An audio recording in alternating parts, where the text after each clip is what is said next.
Hello and welcome to the channel. आज हम frame of reference पढ़ेंगे इस क्लास में। फ्रेम ऑफ रेफरेंस क्या होता है, क्योंकि मैकेनिक्स का बहुत ही इंपॉर्टेंट टॉपिक है और फंडामेंटल टॉपिक है, शुरू इसी से करना होता है। और फ्रेम ऑफ रेफरेंस के दो टाइप्स हम देखेंगे कि इनर्शियल फ्रेम क्या होता है और नॉन इनर्शियल फ्रेम क्या होता है। ये हम आज की क्लास में पढ़ते हैं।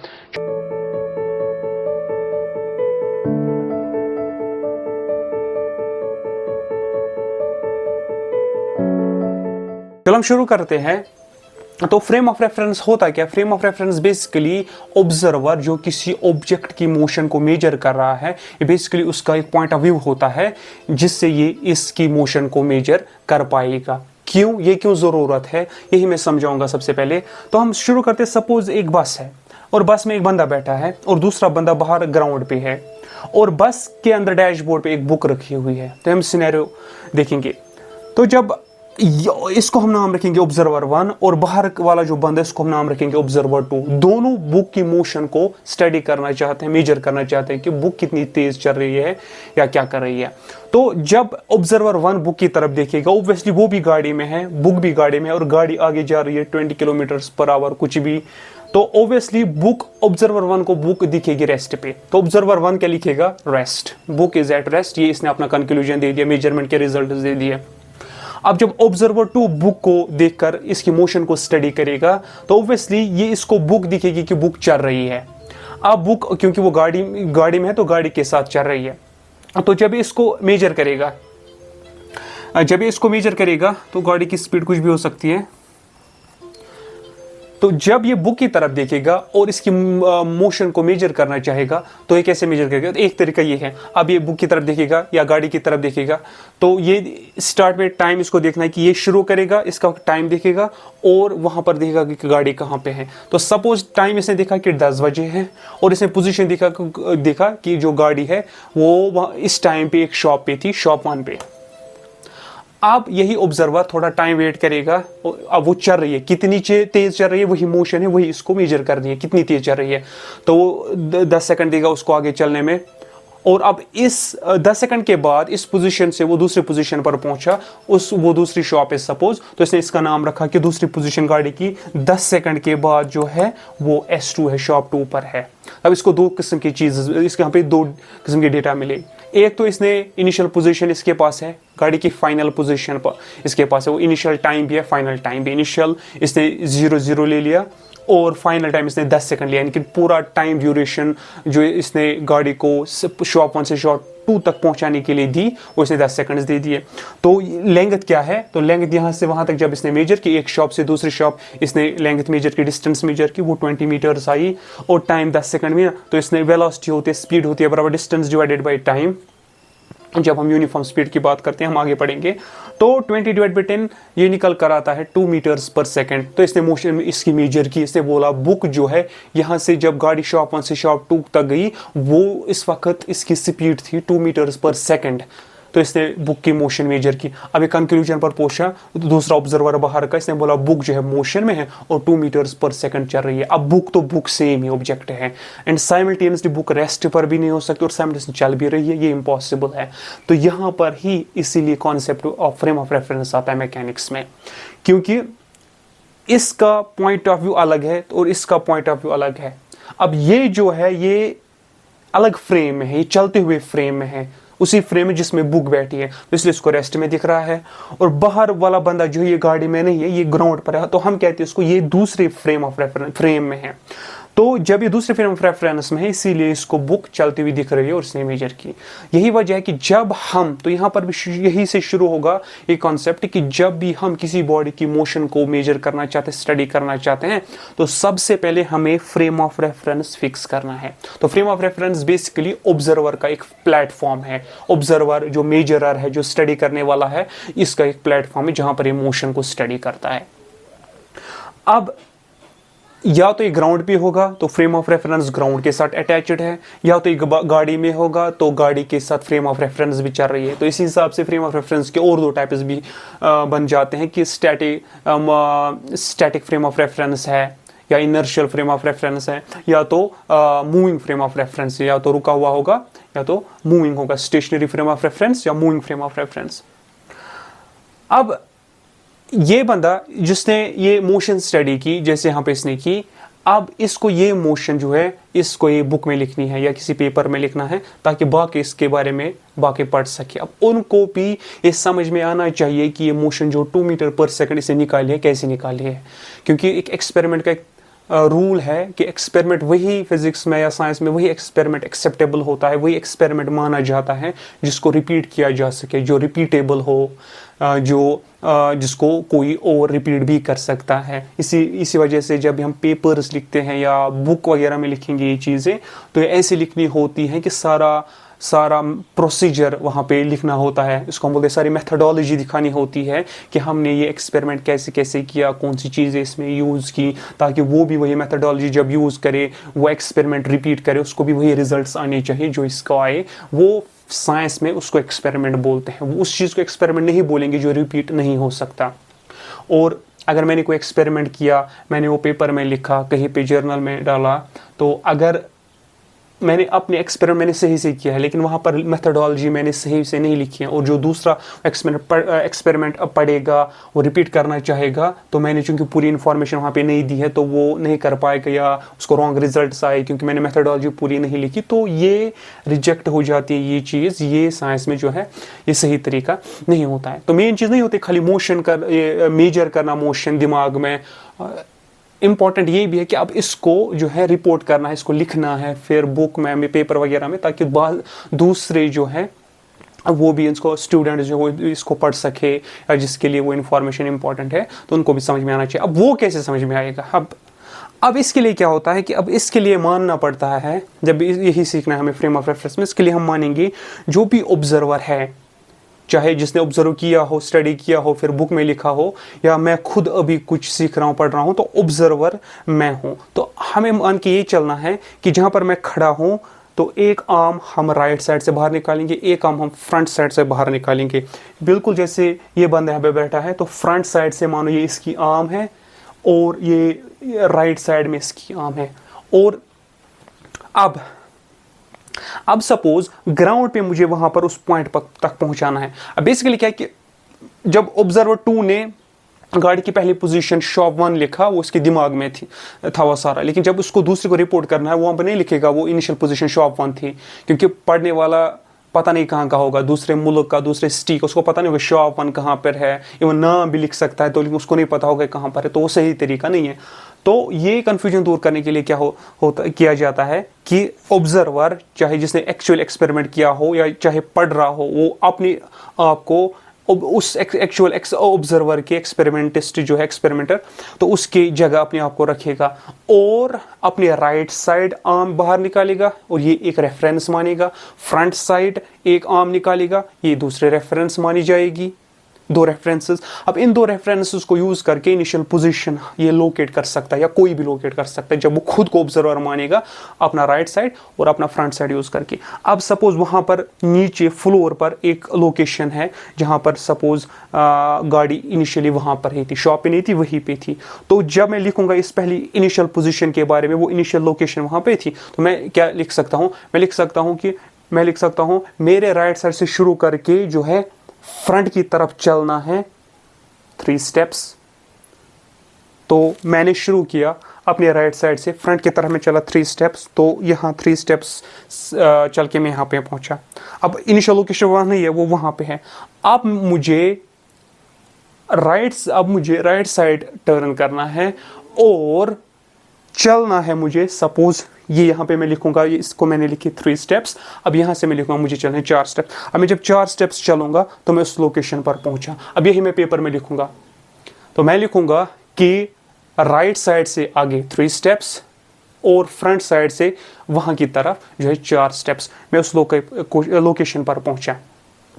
तो मैं क्या करूंगा, तो जब भी कोई पढ़ेगा तो वो ऑटोमेटिकली क्या करेगा, वो ऑटोमेटिकली अपने आप को एक जगह रखेगा। ये बोलेगा ये मेरा राइट साइड है, ये मेरा फ्रंट साइड है। तो फ्रंट साइड की तरफ मुझे चलने हैं 3 स्टेप्स, यहाँ की तरफ मुझे चलने हैं सपोज 4 स्टेप्स। तो मैं पहुंचा फ्लोर पे यहाँ पे, तो ये पोजीशन 1 है। तो अब ये भी एग्जैक्टली उतना ही दूर पहुंचा जितना दूर जो है एक्चुअल मेजरमेंट करने वाला, एक्चुअल मेजरमेंट उठाने वाला पहुंचा, वो भी यहाँ पे था और वहाँ पे पहुंचा। इसने भी जब अपने आप को जिस जगह पे भी होगा अपने मुल्क में, अपनी सिटी में, वो भी अपने आप को किसी भी एक जगह खड़ा करेगा, डजंट मैटर कहाँ पे। तो इसी तरह से वो राइट साइड से आगे 3 स्टेप्स, फिर फ्रंट साइड से यहाँ की तरफ 4 स्टेप, वो भी उतना ही दूर पहुंचेगा ऑब्जर्वर से, वो भी उतना ही दूर पहुंचेगा अपनी उस इनिशियल लोकेशन से जितना एक्चुअल मेजरमेंट उठाने वाला पहुंचा था। तो ये कॉन्सेप्ट हम यूज़ करते हैं। अब फ्लोर पर पॉइंट नहीं है, लोकेशन हवा में है, फ्लाई आ रही है, हाउस फ्लाई वो उड़ रही है, मैं इसकी मोशन को मेजर करना चाहता हूँ। तो इनिशियली यहाँ पर जब वो थी, मैंने शुरू की मोशन, टाइम मेजर करना और पोजीशन की, लोकेशन मैंने जो है पोजीशन का रिकॉर्ड जो मैंने रखा। अब वो हवा में है। तो अब जब मैं फ्रंट साइड से आगे चलूंगा, फ्रंट साइड से 3 स्टेप्स चलूंगा, मैं यहाँ पे पहुंचाऊंगा। फिर मैं जब राइट साइड से 4 स्टेप चलूंगा, मैं वहाँ पे ज़मीन पर पहुंचूंगा, क्योंकि पैर चल रहे हैं तो वो फ्लोर पे चल रहे हैं वहाँ पे, तो उस पॉइंट पे पहुंचूंगा। लेकिन फ्लाई इनिशियली यहाँ पे थी, अब मुझे ऊपर चढ़ना है, सपोज 5 स्टेप्स, तो 3 स्टेप्स आगे की तरफ, उसके बाद मैं चलूंगा 4 स्टेप्स इस तरफ, पहुंचूंगा मैं फ्लोर पर, उसके बाद मैं चढ़ूंगा 5 स्टेप ऊपर, अब मैं एग्जैक्टली पहुंचूंगा। तो तीसरे रेफरेंस अपने आप में जो मेरी हाइट है, ये तीसरे रेफरेंस माननी है। तो 3 रेफरेंसेस हम मानते हैं। तो इन 3 रेफरेंसेस से हम एक लोकेशन पर पहुंच जाएंगे आसानी से। इसी तरह फिर मैं टाइम रिकॉर्ड करूंगा और देखूंगा फ्लाई जो है 10 सेकंड के बाद, 15 सेकंड के बाद किस लोकेशन पर पहुंची, वहां। अब मैं वहां में दिमाग में नहीं रखना है, अब मेजर करना है वो लोकेशन है। अब मैं देखूंगा कि राइट साइड मुझे कितना चलना है ताकि उसकी सीध में मैं चलूं, फिर फ्रंट साइड से, फिर मैं राइट साइड की तरफ कितना चलूंगा, राइट साइड आर्म के पैरेलल कितने स्टेप्स मुझे चलने, पहुंचूंगा मैं वहां पे फ्लोर पे, उसके बाद ऊपर मुझे कितने स्टेप चढ़ना है, तो मैं उस दूसरे लोकेशन पे पहुंचूंगा। तो ये 3 चीजें मुझे रिकॉर्ड रखनी है। तो मुझे लिखना है कि पोजीशन 1 जो है, ये शो ऑफ 1 नहीं है, अब ये मैंने समझाने के लिए बोला था। तो पोजीशन 1 में मुझे क्या करना है, मुझे राइट साइड में कुछ स्टेप्स चलने हैं, उसके बाद मुझे फ्रंट साइड में कुछ स्टेप्स चलने हैं, उसके बाद मुझे अप साइड ऊपर चढ़ने के लिए कुछ स्टेप्स चढ़ने हैं।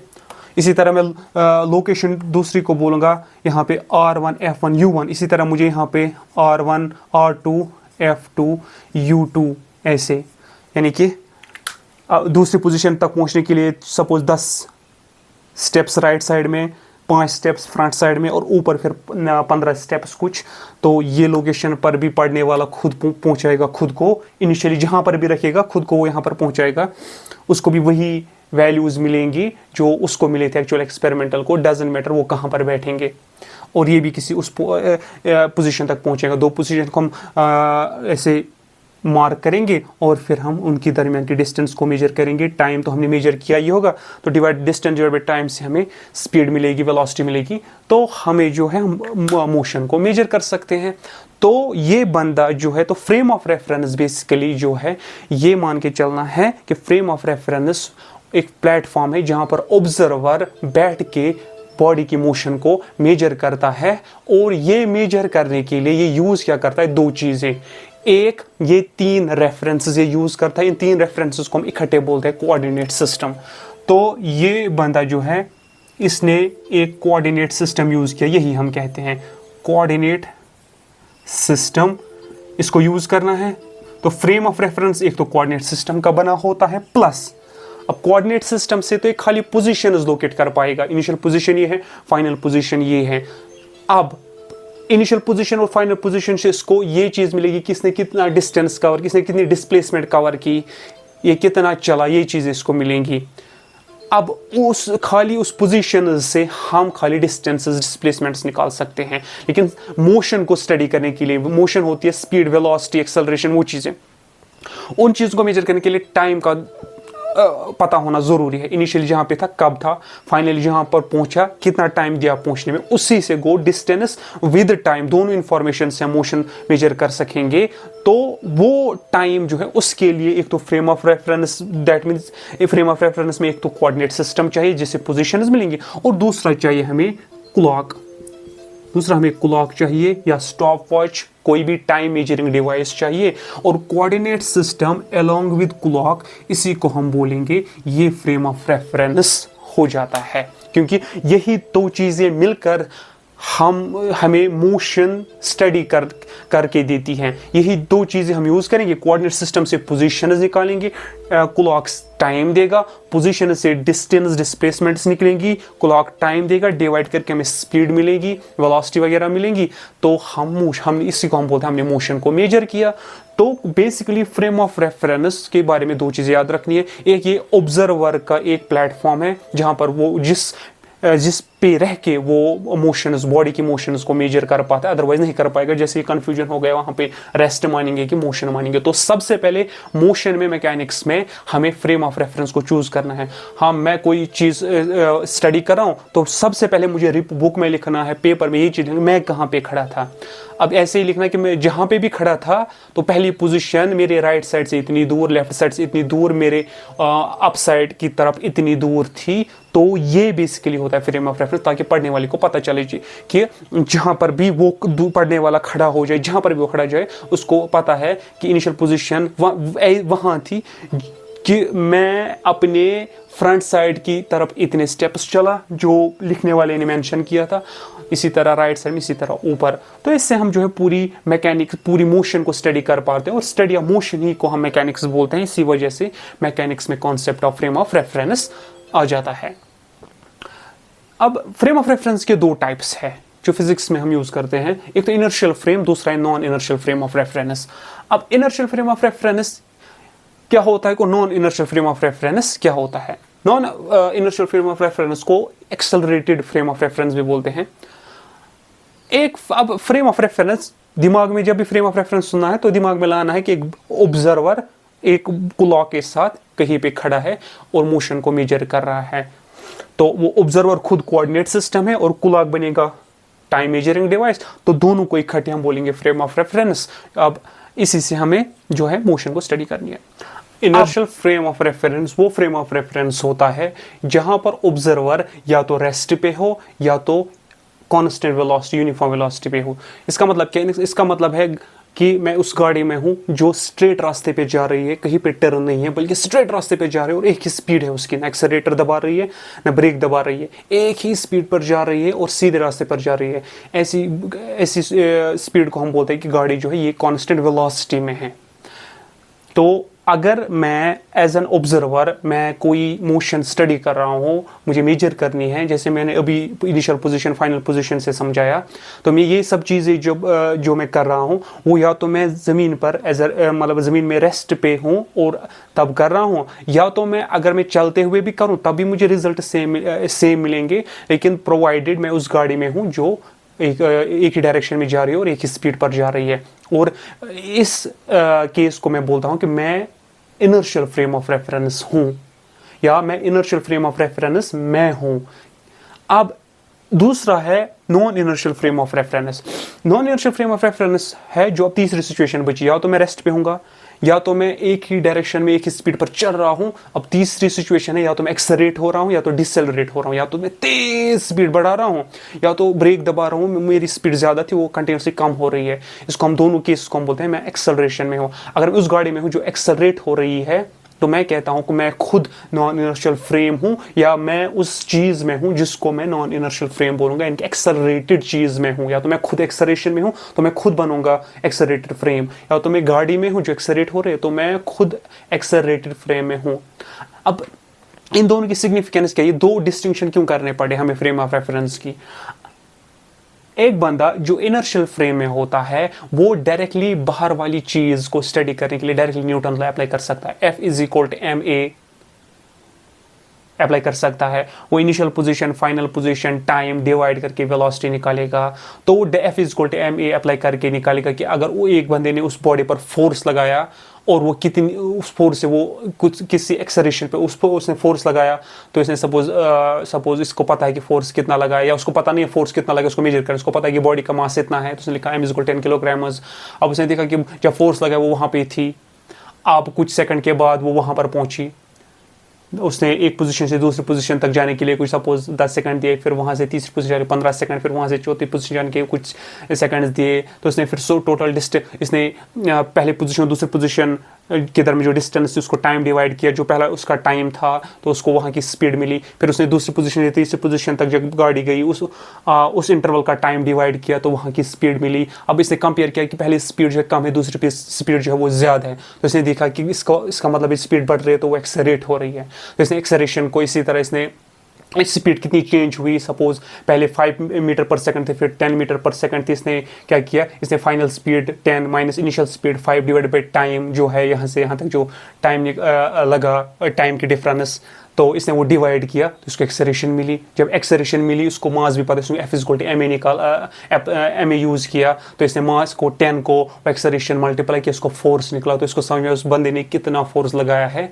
वहाँ पे। हालांकि उसने मेजर नहीं किया, उसने इस कैलकुलेशन मास और एक्सेलरेशन से वो फोर्स निकाला। लेकिन ये एग्जैक्टली उसने इतना फोर्स अप्लाई तब किया होगा अगर मैं या तो रेस्ट पे हूँ और ये सब देख रहा हूँ एज एन ऑब्जर्वर, या तो मैं गाड़ी में हूं जो कांस्टेंट वेलोसिटी पे चल रही है, यानी कि एक ही स्पीड पर और एक ही डायरेक्शन में चल रही है, तब भी मैं एक्यूरेट वो फोर्स वैसे ही निकाल सकूंगा। लेकिन अगर मैं उस गाड़ी में हूं जो एक्सेलरेट हो रही है, फिर मैं कैलकुलेशंस करूंगा तो मुझे फोर्स जो है वो रॉन्ग निकलेगा, वो सही नहीं निकलेगा।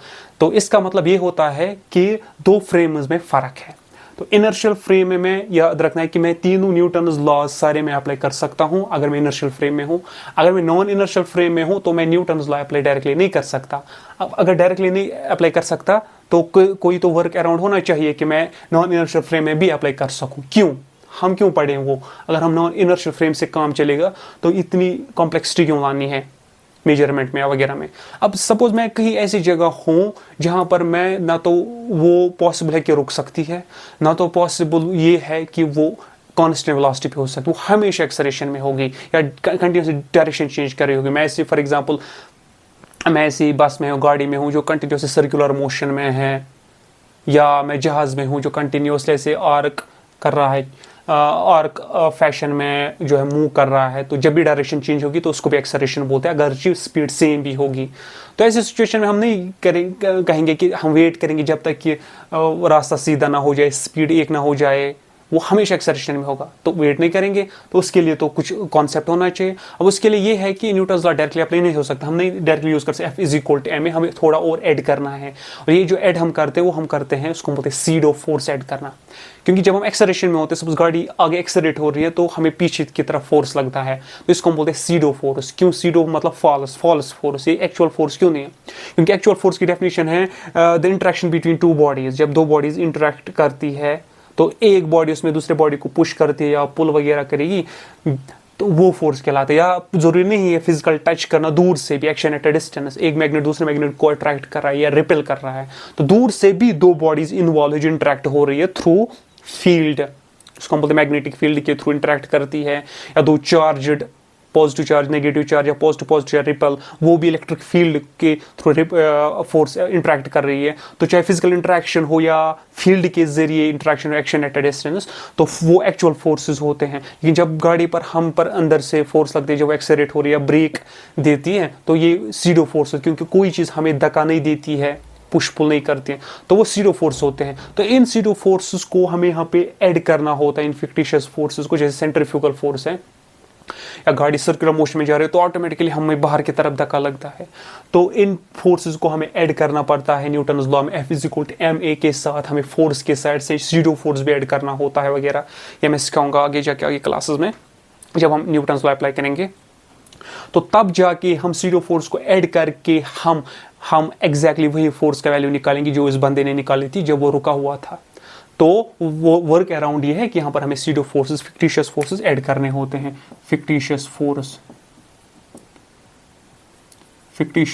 फोर्सेस को हमें ऐड करना पड़ता है यहां पे, तो तब जाके हम नॉन इनर्शियल एक्सेलरेटेड वाली गाड़ी में भी न्यूटन्स लॉ अप्लाई कर सकते हैं। तो ये तो दो types of frames of reference, inertial frame और नॉन इनर्शियल फ्रेम। अगर मैं रुका हुआ हूं, मैं इनर्शियल फ्रेम हूं। अगर मैं चलती हुई गाड़ी में हूँ जो एक ही डायरेक्शन में जा रही है, एक ही स्पीड पर जा रहे हैं, तब भी मैं इनर्शियल फ्रेम में हूँ, तो डायरेक्टली न्यूटन्स लॉ अप्लाई करना है। अगर मैं उस गाड़ी में हूँ जो एक ही स्पीड पर है लेकिन डायरेक्शन चेंज कर रही है, या अगर एक ही डायरेक्शन में है लेकिन स्पीड चेंज कर रही है, दोनों केस में मैं नॉन इनर्शियल फ्रेम में हूँ, तो मुझे सीरीज ऑफ फोर्स ऐड करने कैसे करें वो आगे जाके वीडियोज में मैं बताऊंगा। तो जो कॉन्सेप्ट ऑफ मैकेनिक्स है, जो मैंने लास्ट क्लास में समझाया था कि मैकेनिक्स होता क्या है और इसके डिफरेंट टाइप्स ऑफ ब्रांचेस क्या है, तो उसकी लिंक मैं डिस्क्रिप्शन बॉक्स में डाल दूंगा और यहाँ पर भी उसकी लिंक मिलेगी, वो वीडियो आप पहले देख सकते हो।